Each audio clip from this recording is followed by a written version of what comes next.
Today I'm setting my Mandarin Fish free.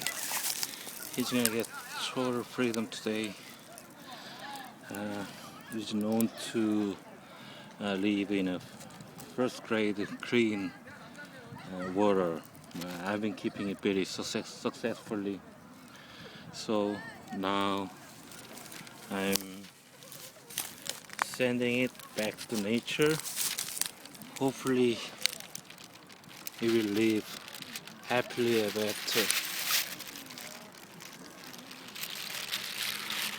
See, yeah, it seems doing very fine. It has some white sucker disease on the eye, but it will be cured very soon if it lives in nature. Hopefully it will do very fine.